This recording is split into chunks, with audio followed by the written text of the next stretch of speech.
Fala Geek, aqui quem fala é Felipe e hoje vamos falar da HQ Hulk Infernal, edição número 1.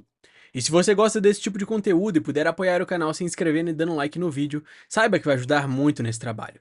E para ter acesso antecipado aos vídeos da semana e participar das escolhas das HQs, você pode se tornar membro geek do canal. Em Red Creek, o fim do dia cai pesado enquanto Bridger e o colega encerram o trabalho, com aquele tom de rotina dura quebrado por pequenas piadas. Um deles agradece o serviço e ouve que, antes da chuva, ainda precisam cobrir a obra para que ele volte ao seu posto de pai de primeira viagem. Entre risadas sobre o que diabos é um tal de Pedialyte que a Sherry pediu para ele levar, Bridger vasculha a caçamba do caminhão, mas seu sorriso trava de repente quando um estrondo seco ecoa ao longe, um som que corta o ar e acende um alerta instintivo. O silêncio da mata se quebra de novo, mais forte, e Bridger pressente algo estranho antes mesmo de perguntar se o amigo ouviu aquilo. Mas a resposta vem em forma de uivo mecânico que rasga o ar, crescendo até virar um alerta impossível de ignorar. O colega arregala os olhos, soltando um "que diabos é isso?", enquanto Bridger diz que é uma velha sirene de evacuação, mesmo admitindo que jamais a escutou na vida.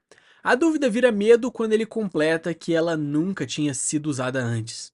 Agora, o caos já tomou Red Creek, enquanto tropas enterradas na lama anunciam que o alvo está a 3 quilômetros, avançando sem parar. Helicópteros descem sobre blindados alinhados, e no meio da tensão, um soldado comenta que aquilo nem parece realmente ele, lembrando de quando o viu com os Vingadores, e achou que, apesar de assustador, ainda era um cara do bem.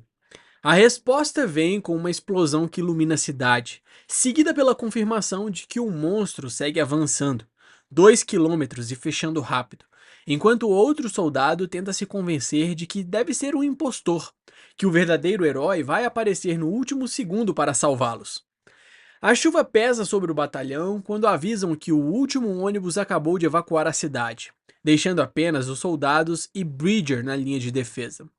Ele lembra ao recruta que o trabalho ali é ganhar tempo para que todo mundo escape, e o garoto concorda com um "sim, senhor Bridger", antes de reconhecê-lo como David Bridger, o suposto herói de guerra de histórias antigas. Bridger diz que não se lembra disso desse jeito, enquanto outro soldado reforça que ele, no mínimo, era um atirador insano e que tinha derrubado muita gente. A resposta vem fria, dura, enquanto uma explosão rasga o horizonte e helicópteros avançam. Isso aí é o oposto de ser herói, garoto. Enquanto anunciam que o alvo está a 1000 metros, Bridger tenta firmar o ânimo dos jovens ao seu redor e pede o nome de cada um, arrancando de um rapaz trêmulo o tímido Travis. Ele o encara e diz que sabe o quanto aquilo apavora, mas que vai cuidar dele, lembrando que ninguém ali é herói. Em combate, os bons apenas tentam evitar que os seus parceiros morram. Travis concorda, engolindo o medo, mas o aviso de impacto corta qualquer esperança segundos antes de um soldado gritar que consegue ver a silhueta caindo do céu, insistindo que o verdadeiro herói vai salvá-los. A frase morre pela metade quando todos percebem o que se aproxima. E antes que qualquer soldado consiga terminar a frase, o mundo simplesmente se abre sob eles com uma detonação brutal. Uma força tão violenta que tanques viram sucata no ar, e homens são arremessados como bonecos, engolidos por uma onda de fogo e estilhaços que anuncia, sem deixar dúvida, que aquilo chegou e não veio para ser contido, muito menos para salvar alguém. Diante do clarão crescente e do chão ainda tremendo, soldados tentam se reagrupar enquanto tanques e helicópteros cercam a cratera, formando um último cordão de contenção. Um oficial reúne coragem para gritar o nome de Bruce Banner e, trêmulo, tenta declarar que está ali sob a autoridade do Departamento de Defesa. Mas a frase morre quando uma mão colossal surge do abismo, avançando como uma sentença. O silêncio vira pânico. Os soldados só conseguem repetir que estavam autorizados a... Mas do centro do abismo, o colosso se ergue, retorcido, instável, como algo que jamais deveria existir, e encara as tropas com um ódio antigo queimando nos olhos. A voz dele rasga o ar, profunda e deformada, afirmando que não existe nenhum Banner ali. nenhuma esperança escondida por trás daquele corpo monstruoso. A tropa recua instintivamente quando um soldado, tremendo, pergunta o que aquela criatura quer, e a resposta vem com um desprezo quase divertido: De vocês, nada. O gigante abre os braços como quem julga o mundo inteiro e, num gesto rápido demais para ser compreendido, desfaz a resistência diante dele, silenciando vidas como se não tivessem peso algum. O comando explode no ar quando alguém grita para abrirem fogo e, em segundos, a noite inteira vira um muro de chamas. Explosões e munição despejada sem freio contra o monstro. Uma barragem que faria qualquer ser vivo recuar, mas ele não recua. Ele avança, atravessando a tempestade de tiros com um sorriso torto, quase divertido. Como se cada impacto fosse apenas a confirmação de que nada ali conseguiria detê-lo. O ataque aéreo desce sobre o monstro como uma chuva de metal, mas ele responde avançando sem hesitar, encarando o helicóptero com um desprezo quase calmo antes de saltar na direção dele. Em um movimento impossível, a criatura se lança ao alto, ultrapassa o próprio bombardeio e agarra a aeronave pela hélice e começa a usá-la como arma. O helicóptero é arrancado do céu como um brinquedo e lançado contra os blindados, detonando tudo ao redor em um clarão que engole a linha de frente. Soldados se jogam para sobreviver enquanto o colosso surge no meio do fogo e dos destroços, avançando com a fúria de um desastre natural que ganhou forma e intenção. O gigante avança entre explosões como um predador inevitável, ignorando o fogo cerrado, enquanto cada passo dele empurra a linha de defesa para o desespero. Soldados atiram sem parar, mas ele atravessa os disparos com fúria crescente, reduzindo quem tenta barrá-lo a nada. Bridger grita para Travis correr enquanto abre fogo, mas o monstro o encara com um sorriso cruel, dizendo reconhecer algo dentro dele, algo antigo e faminto, chamando-o de pequeno mortal como se estivesse julgando um inseto. A criatura avança, arremessa Bridger num jorro de energia que o lança pela lama, e diante do desespero do pelotão, declara que ele pertence a eles. O garoto tenta chamar seu nome, mas a resposta é um novo ataque. A criatura aperta o soldado como quem molda barro vivo, murmurando um satisfeito sim, enquanto algo impossível começa a tomar conta do corpo da vítima, distorcendo sua voz até transformá-la em um lamento que chama por Bridger. O gigante o incentiva a mudar agora, meu querido, como se estivesse despertando algo adormecido, e o resultado é uma figura quebrada que tenta alcançar Bridger antes de ser lançada de volta ao monstro. O horror do que vê faz Bridger estremecer, sentindo o próprio corpo reagir de um jeito que ele não entende. O monstro larga o corpo distorcido como se fosse um recado e volta seus olhos diretamente para Bridger, murmurando um muito bem antes de declarar que será só ele, então. Em resposta, uma maré viva e pulsante começa a escorrer de sua mão, algo que não pertence a esse mundo, enquanto ele proclama invocar a cidade viva de Golgotia, descrevendo antigas torres e tumbas esquecidas como se estivesse abrindo a porta de um pesadelo ancestral. A criatura ergue Bridger como um profeta de guerra e anuncia que a mãe dos horrores morreu, mas o seu primogênito vive, exigindo obediência.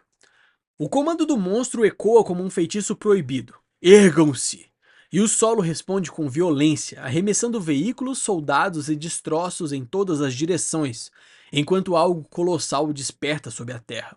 Um pilar vivo, repleto de olhos, rasga o chão como se o mundo estivesse sendo virado do avesso, e Bridger é jogado para o alto, enredado por aquela energia que não pertence a nada humano.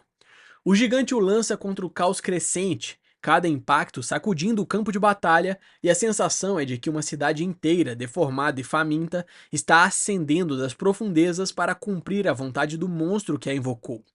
Horas depois, o campo de batalha está silencioso, transformado em um mar de destroços e corpos que contam, sozinhos, o tamanho do desastre. No meio desse cenário quebrado, a criatura cambaleia, expelindo algo escuro enquanto recupera o fôlego como um animal que acabou de devorar o mundo. Ela avança lentamente entre os restos da luta, e cada passo parece mais consciente, até que o seu olhar amarelado surge entre as sombras. Quando a criatura enfim para, o cenário diante dela parece um delírio arrancado de um pesadelo antigo. Uma cidade viva, retorcida, erguida em carne e pedra, respirando como um organismo colossal que nunca deveria ter despertado. Torres deformadas observam com olhos abertos, templos pulsantes murmuram em silêncio, e no centro de tudo, um trono monstruoso aguarda como se esperasse justamente por ele.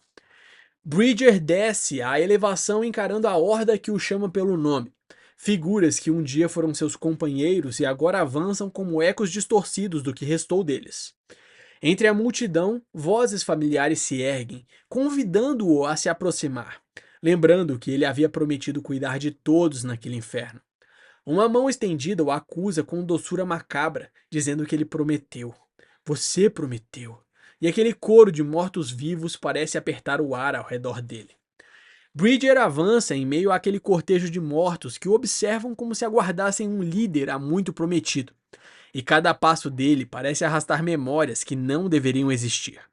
O soldado de olhos queimados o encara silencioso, quase reverente, enquanto o gigante sobe os degraus da estrutura viva que o chama desde o início, como se respondesse a uma convocação inevitável.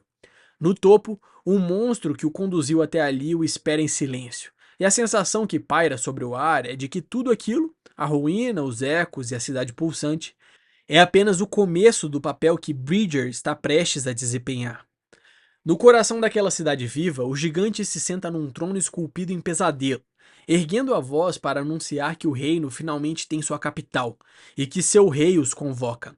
A palavra reverbera como um trovão antigo. Apareça! E o chão obedece com um rugido grotesco, despertando criaturas que deveriam permanecer enterradas. Enquanto o mundo tenta entender o colapso em Kentucky, as notícias se espalham como fumaça. Alguns culpam um incêndio antigo na mina, outros juram ter visto o super-humano parecido com um Hulk, mas ninguém, nem mesmo os Vingadores, confirma se aquilo envolve Bruce Banner. Tony Stark assiste em silêncio. Steve Rogers e Peter Parker parecem exaustos, e os relatos de novos incidentes super-humanos começam a pipocar pelo planeta, acompanhados do aviso sombrio da comunidade ocultista de que estamos entrando numa nova era de monstros. Em meio ao caos, um repórter pergunta o que qualquer pessoa comum poderia fazer contra algo assim, e por que os mais fortes sempre são os piores. Enquanto outro homem lamenta que nunca apareça um monstro que esteja do lado dos humanos. Essa foi uma pincelada da história da HQ Hulk Infernal, edição número 1. Eu espero que você tenha gostado. Não esquece de deixar o seu like e se inscrever no canal para acompanhar de perto mais histórias como essa. Valeu!